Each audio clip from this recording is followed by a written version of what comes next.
कहने को तो हमारा समाज 21वीं सदी में पहुंच चुका है, लेकिन जो हमारे घर पर जो बड़े बुजुर्ग हैं वह अभी भी अपनी पुरानी प्रथाओं को लेकर हम पर जबरदस्ती रिश्तों को थोपते रहते हैं। क्योंकि लड़की अगर लव मैरिज कर ले तो उन लोगों की नज़रों में यह गुनाह होता है। आजकल के समाज में लव मैरिज एक आम बात है, लेकिन जो हमारे गांव होते हैं उनके अंदर यह सब कुछ बहुत बड़ी बात है।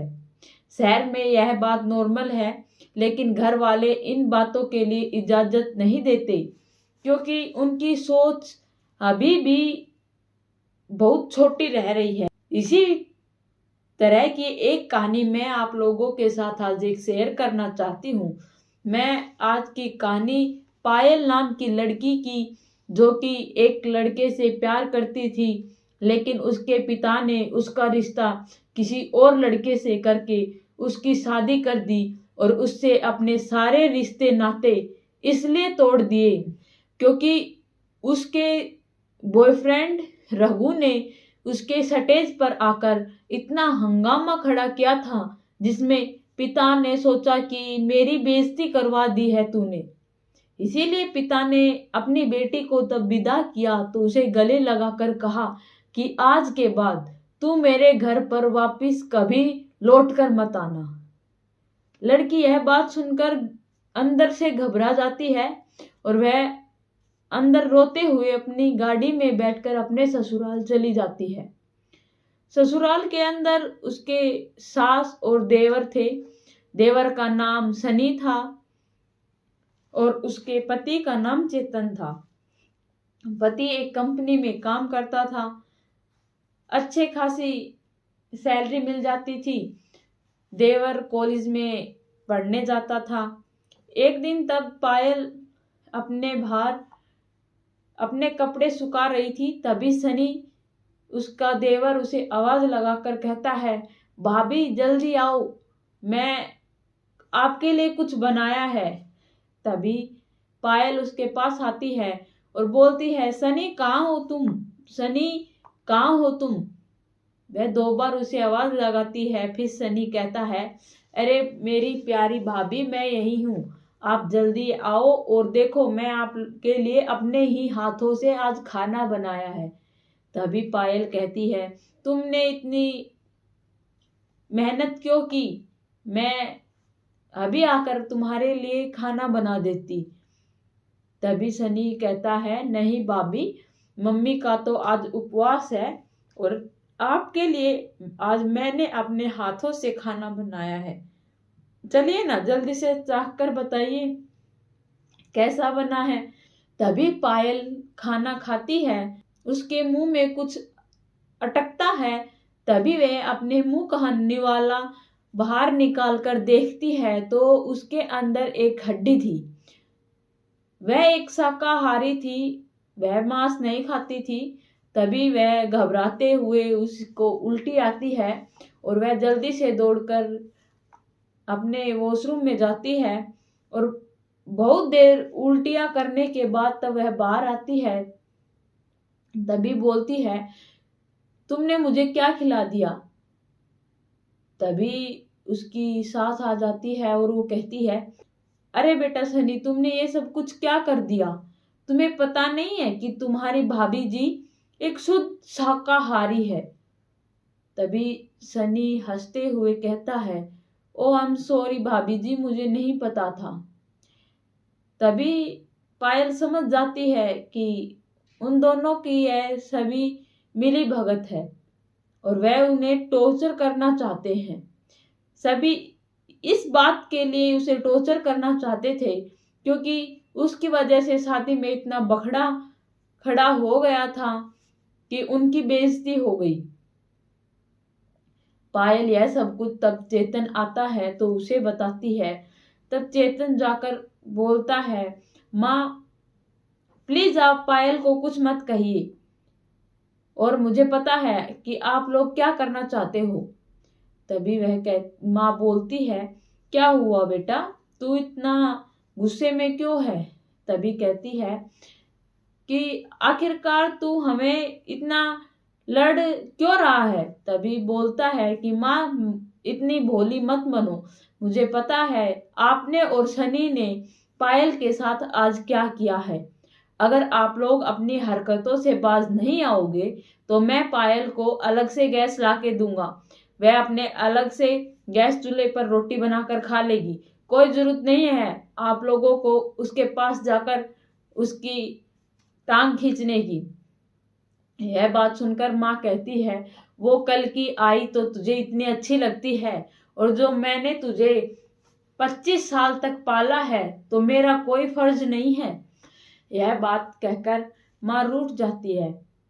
दूसरी तरफ देवर अपने भाई की बात सुनते हुए भी मुस्कुरा रहा था। आखिरकार उन सभी के बीच में चल क्या रहा था।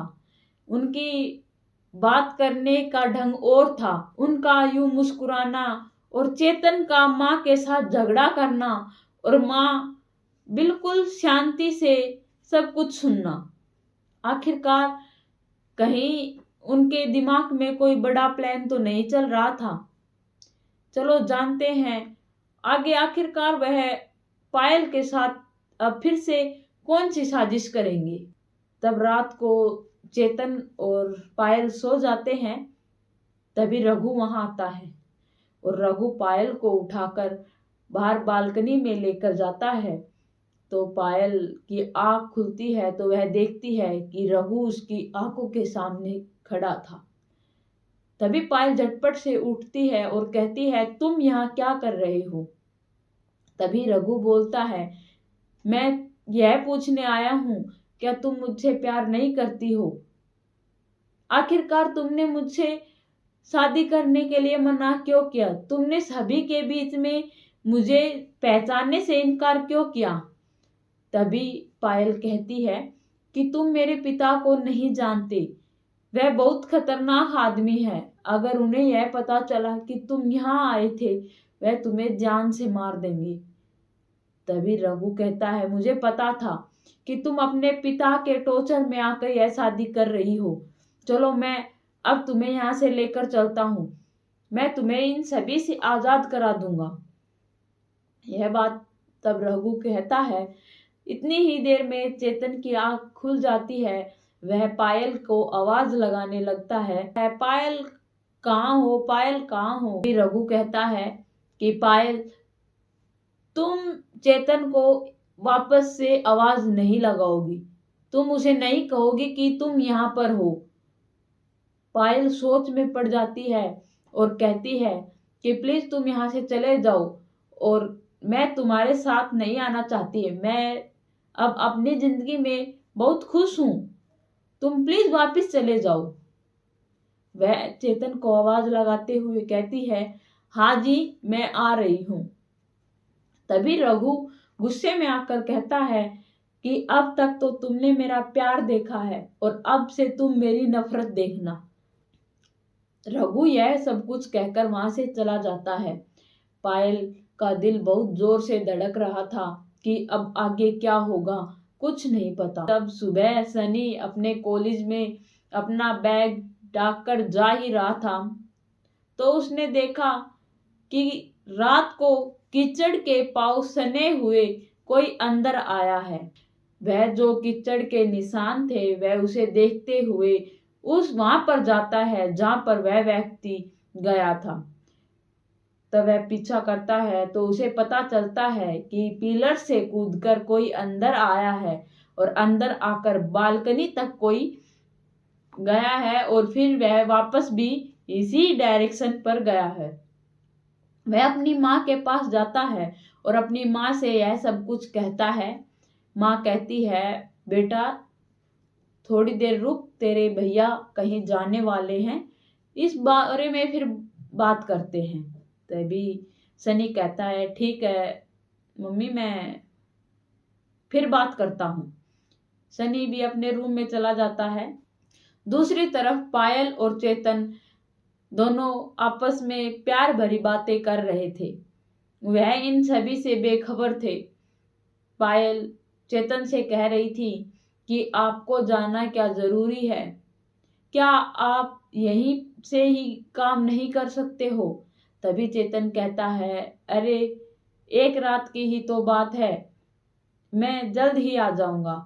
और अगर तुम मम्मी और भैया से ज्यादा डरोगी तो वह तुम्हें ज्यादा डराएंगे। तुम बेफिक्र होकर उनका डटकर सामना करो। यह बात पायल से कहकर और उसके माथे को चूमकर उसे अलविदा कहकर अपने काम से चला जाता है। तभी उसकी सास और उसके देवर की नजर उस पर पड़ती है। वह अपने रूम में सहमी हुई डरी हुई एक कोने में बैठी थी। तभी हॉल के अंदर उसकी सास और उसका देवर जोर जोर से बातें कर रहे थे कि माँ, लगता है कि कल कोई किसी से मिलने आया था। मैंने बाहर कुछ पाँव के निशान देखे थे, जो लगता है किसी के आशिक यहाँ पर पहुंच चुके हैं और रातों को छुप छुप कर मिला जा रहा है। पायल यह सब कुछ सुनकर बौखला जाती है और वह बाहर आकर खड़ी हो जाती है। वह कहती है, ऐसा कुछ नहीं है। तभी वह कहते हैं कि तुम तो जैसे एकदम दूध की धुली हो। तुम हमारे भैया को तो बेवकूफ बना सकती हो, हमें नहीं। तभी माँ एक औरत होकर दूसरी औरत की इतनी बेइज्जती करती है कि सुनने वाले की रूह कांप उठेगी। वह कहती है, चलो बेटा हम भी तो देखें ये कितनी सित्ते साउंतरी है। बेटा और माँ उसकी तरफ अपने कदम बढ़ाने लगते हैं। पायल इतनी घबरा जाती है कि वह दौड़कर अपना रूम लॉक कर कर अपने रूम के अंदर डरी सहमी बैठ जाती है। तभी सनी और उसकी माँ लॉक को खोलने की कोशिश करते हैं। तभी उसकी माँ आवाज लगाकर कहती है, अरे बेटा सनी, अगर बहू ने अंदर से रूम बंद कर लिया है तो तू फिर बार बार क्यों खोल रहा है, क्यों खोलने की कोशिश कर रहा है? तभी सनी बोलता है, अरे माँ, चेक तो करना ही पड़ेगा ना कि कितनी सील है और कितनी नहीं है। यह बात कहकर वह माँ बेटे बहुत खुश होते हैं। दूसरी तरफ पायल की जान हथेली पर थी। पायल इतनी घबरा गई थी कि वह पीछे के दरवाजे से निकलकर वहां से भाग जाती है। तब दूसरे दिन चेतन घर आता है तो चेतन पायल को सारे घर में ढूंढता है और फिर अपनी माँ से पूछता है, माँ पायल कहाँ गई? मुझे पता है आप लोगों ने कुछ तो ऐसा किया है कि पायल हमारे घर में कहीं दिखाई नहीं दे रही। तभी उसकी माँ कहती है, हमें क्या पता, तुम जानो और तुम्हारी पत्नी जाने, गई होगी अपने घर। तभी चेतन अपनी गाड़ी लेकर अपने ससुराल जाता है। वहां पर उनके पिता उनसे बाहर ही टकरा जाते हैं। तभी वह कहते हैं, अरे चेतन बेटा, तू यहाँ कैसे आना हुआ? तभी चेतन कहता है, वो कुछ नहीं पिताजी, बस यूं ही आ गया। वो क्या है ना कि पायल के और मेरे बीच में कुछ झगड़ा हो गया था, जिसके कारण बस पायल रूठ गई। आपको तो पता है नई नई शादी में छोटे मोटे झगड़े तो यूं ही होते रहते हैं। अंकल कहते हैं, हाँ बेटा, यह तो तू ठीक कह रहा है, बातचीत करो, सब कुछ ठीक हो जाएगा। तभी चेतन कहता है, वही तो करने आया हूं। तभी पायल के पिता बोलते हैं, क्या पायल तुम्हारे घर पर नहीं है? तभी बोलते हैं, नहीं, वह तो आपके घर आई हुई है। तभी पायल के पिता कहते हैं कि पायल यहाँ नहीं आई। चेतन कहता है, तो फिर पापा पायल गई कहाँ? तब उन दोनों को यह पता चलता है कि पायल न तो घर पर है और न ससुराल है। तो पिता को चिंता होने लगती है कि आखिरकार पायल गई तो गई कहाँ। वह कहते हैं, ठीक है बेटा, तुम घर जाओ, मैं देखता हूँ कि मैं क्या कर सकता हूँ। अगर पायल यहाँ आएगी तो मैं उसे तुम्हारे घर वापस भेज दूंगा। चेतन बोलता है ठीक है पिताजी, मैं जाता हूँ, और मैं भी अगर आती है वह अगर पायल घर आती है तो मैं भी आपको खबर कर दूंगा। वो कहते हैं ठीक है। तभी एक गाड़ी वाला उनके घर पर पत्थर में एक कागज लपेटकर फेंक कर चला जाता है।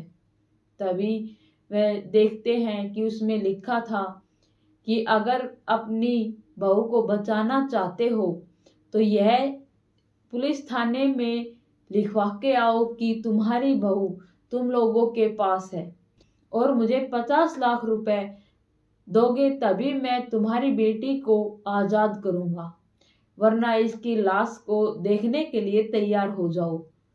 वह खत लेकर वह अपने ससुराल जाते हैं और वहां पर अपने ससुर को दिखाते हैं। ससुर यह सब कुछ पढ़कर कहता है कि यह सब कुछ कौन कर रहा है। तभी चेतन और चेतन की माँ बोलते हैं और कौन कर सकता है, वही रघु। लगता है उसने अपने प्यार का बदला लेने के लिए हमारी बहू को अपना मोहरा बनाया है। अगर हमारी बहू को वह मार देगा तो हम क्या करेंगे, मेरे बेटे का क्या होगा। मेरा बेटा अपनी पत्नी से बहुत प्यार करता है, उसके बगैर एक पल भी नहीं जी सकता। तभी पायल के पिता कहते हैं तुम लोग चिंता मत करो, मैं यह सारी बात पुलिस को बताता हूँ और उसे गिरफ्तार करवाता हूँ, आप लोग घर जाइए। उनके घर पर आने के बाद पता चलता है कि पायल के पिता की डेथ हो गई है। उनके पीछे पीछे पुलिस उनके घर पहुंच जाती है यह तहकीकात करने के लिए आखिरकार वह उनके घर पर क्यों गए थे। तब पुलिस आकर पायल को आवाज लगाती है कि पायल को बाहर बुलाओ। तभी चेतन कहता है कि पायल तो घर पर नहीं है। पुलिस इंस्पेक्टर पूछते हैं कि तो वह कहाँ गई है। वह बोलते हैं कि वह तो अभी अभी बाजार गई है, थोड़ी देर में आ जाएगी। पुलिस इंस्पेक्टर कहते हैं अच्छा ठीक है, 1 घंटे के लगभग तो वह घर पर आ ही जाएगी। कहते हैं हाँ आ जाएगी।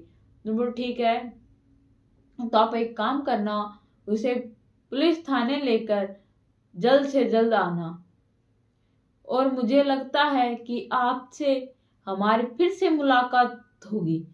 यह बात चेतन को कहकर पुलिस जाने लगती है। तभी चेतन कहता है आखिरकार आप लोगों ने पायल से क्या बात करनी है। तभी पुलिस इंस्पेक्टर कहते हैं कि पायल के पिता की डेथ हो गई है। यह बात सुनकर चेतन अंदर से हिल गया और कहता है क्या, ऐसे कैसे हो गया। तभी पुलिस इंस्पेक्टर पूछते हैं हाँ ऐसा ही कुछ हुआ है, लेकिन वहां से हमें पता चला है कि तुम कल पायल के पिता से मिलने गए थे।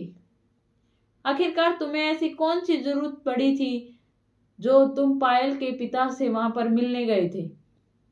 तभी वह कहते हैं इंस्पेक्टर साहब, मैं आपको सच सच बताता हूँ, मेरी पत्नी पायल का किडनैप हो गया है और हमें शक उस रघु पर है। तभी पुलिस इंस्पेक्टर पूछता है ये रघु कौन है। तब वह बताता है कि मेरी पत्नी का पहले एक बॉयफ्रेंड था जिसका नाम रघु है, और वह हमें धमकी देकर गया था कि वह पायल को अब नहीं छोड़ेगा। तभी इंस्पेक्टर साहब कहते हैं ठीक है, अगर ऐसी बात है तो हम अपनी इंक्वायरी फिर से करते हैं और उस रघु को भी गिरफ्तार करते हैं। दूसरी तरफ पायल एक ऐसे इंसान के जाल में फंसी हुई थी जो पायल से कहता है कि तुम इस प्रॉपर्टी पे साइन कर दो। दूसरी एक ऐसी खबर है तुम्हारे लिए जो कि तुम सहन नहीं कर पाओगी। पायल कहती है क्या हुआ, आखिरकार वह कौन सी खबर है जो आप मुझे बताना चाहते हो। तभी वह कहता है कि तुम्हारे पिता की मृत्यु हो गई है और सारी जमीन जायदाद और प्रॉपर्टी की हकदार सिर्फ और सिर्फ तुम हो अकेली। अगर तुम्हारे पिता मान जाते तो क्या पता उनका बीच सड़क में कत्ल नहीं होता। अगर तुम चाहती अगर वह हमें सारी प्रॉपर्टी आराम से दे देते तो आज तुम भी आजाद होती और तुम्हारे पिता भी जीते। लेकिन उसे अपनी जिंदगी बिल्कुल भी अच्छी नहीं लगती, इसीलिए मैंने रोड के बीच में तुम्हारे पिता को चक्कू मारकर मार दिया। यह बात सुनकर पायल जोर जोर से रोने लगी और बोली कि मैं मर जाऊंगी लेकिन यह साइन नहीं करूंगी। तभी वह उसे लॉक करके रूम से बाहर चले जाते हैं। पायल अपना दिमाग लगाती है और कहती है, सुनो, मैं साइन करने के लिए तैयार हूं, आप आकर साइन मैंने कर दिए हैं, यह पेपर ले जाओ। वह बगैर कुछ सोचे रूम को खोलकर अंदर आता है। तभी पायल हाथ में कांच की बोतल लेकर खड़ी थी, उसके सर में मारती है और उसके सर से खून बहने लगता है। वह दौड़कर बाहर जाती है, एक गमले को देखती है। उस गमले को देखकर उसे अपने ससुराल की याद आ जाती है कि यह गमला तो मेरे घर पर था और यह गमला यहाँ क्या कर रहा है। लेकिन उसे डर था कि कहीं उन्हें होश न आ जाए जो उसे उस घर में किडनैप करके रख रखी थी। वह दौड़कर ऊपर जाती है तो वह ऊपर से देखती है तो उसे पता चलता है कि वह अपने ही घर में किडनैप हुई थी। वह दौड़कर नीचे जाती है। नीचे हॉल में उसकी सास और उसके देवर उसका इंतजार कर रहे थे। वह उसे देखते हैं और कहते हैं, अरे भाभी जी, आप इतनी जल्दी नीचे आ गए और हमारे मामा श्री कहाँ रह गए। तभी वह बोलती है कि यह सब कुछ तुम लोगों ने किया है, आखिरकार तुम लोग इतनी गिरी हुई हरकत कैसे कर सकते हो। यह बात कहते हुए वह रोने लगती है। वह नीचे आती है और उनके साथ जिदा बहसी कर ही रही थी। तभी बाहर से चेतन आता है। तब पायल सब कुछ चेतन को बताती है कि माँ और देवर जी ने मुझे ऊपर कमरे में किडनैप किया हुआ था। मैं कहीं नहीं गई थी। इन लोगों ने मुझे डरा धमकाकर बेहोश करके ऊपर वाले कमरे में किडनैप कर बहुत दिन से बंद कर रखा था और इन लोगों ने मेरे पिता को भी मार दिया। तभी चेतन उसे अपनी बाहों में ले लेता है और उसकी सारी बात सुनकर फिर उसे अपने से दूर करते हुए कहता है, आखिरकार तुम अपने आप को समझती क्या हो। तभी पायल सोचती है, ऐसा क्या हो गया और चेतन मुझे ऐसा क्यों कह रहा है। तब वह देखती है कि उसके मामा से ऊपर से नीचे आ रहे थे। तभी पायल कहती है, यही व्यक्ति है जिसने मुझे किडनैप कर ऊपर बंद कर रखा था और मैंने इनको कांच की बोतल सर में मारकर जख्मी कर दिया। यह बात सुनकर चेतन पायल पर भड़क उठा और उसने उसके गले को दबाते हुए कहा, तुमने यह ठीक नहीं किया। तुम्हारी हिम्मत कैसे हुई मेरे मामा को चोट पहुंचाने की। यह बात सुनकर पायल घबरा जाती है और कहती है कि चेतन, मुझे नहीं पता था कि तुम भी इन लोगों में मिले हुए हो, बल्कि तुम तो मुझसे प्यार करते थे ना। तभी चेतन अपनी सारी बातों का खुलासा करता है और कहता है कि मैं तुझसे कोई प्यार व्यार नहीं करता था। आखिरकार सेकंड हैंड माल से शादी ही कौन करता है। मैंने तो तेरी प्रॉपर्टी और तेरे पैसों से प्यार किया था, जो कि तेरे बाप ने तुझे नहीं दिया। तेरे बाप ने तुझे धक्के मार के घर से निकाल कर अपने सारे रिश्ते खत्म कर लिए। तो आखिरकार हम मजबूर होकर तुम्हारे पिता को मौत के घाट उतारना पड़ा। अगर तुम जीना चाहती हो तो इन पेपर पर जल्दी से साइन कर दो, वरना तुम्हारे पिता के पास तुम्हें पहुंचाने के लिए हमें ज्यादा समय नहीं लगेगा। तभी पायल कहती, मैं मर जाऊंगी लेकिन इन पेपरों पर साइन नहीं करूंगी। यह बात सुनकर उसकी सास फल से एक नाइफ निकालकर अपने बेटे चेतन को देती है और कहती है, चल बेटा, तो जल्दी से इसकी यह इच्छा भी पूरी कर दे। तभी उसकी माता उसे डाइनिंग टेबल से नाइफ उठाकर देती है और कहती है, चल बेटा, जल्दी से इसकी यह इच्छा भी पूरी कर दे। तभी चेतन उससे फिर से कहता है, या तो जल्दी से साइन कर दे, वरना मेरे चक्कू मारने से बिल्कुल भी हाथ नहीं कांपेंगे। यह बात कहते हुए चेतन ने अपना हाथ ऊपर कर कर उस पर चक्कू चलाने ही वाला था। तभी वहां पर पुलिस उसी मौके पर पहुंच जाती है और हवा में फायरिंग करते हुए कहती है, चेतन, जल्दी से चक्कू नीचे गिरा दो, वरना हमें यह फायरिंग अब तुम पर करनी होगी। चेतन डर जाता है और चक्कू नीचे गिराकर अपने आप को सरेंडर कर देता है। दूसरी तरफ पायल इतनी टूट गई थी कि वह अपनी जिंदगी में सब कुछ खो चुकी थी।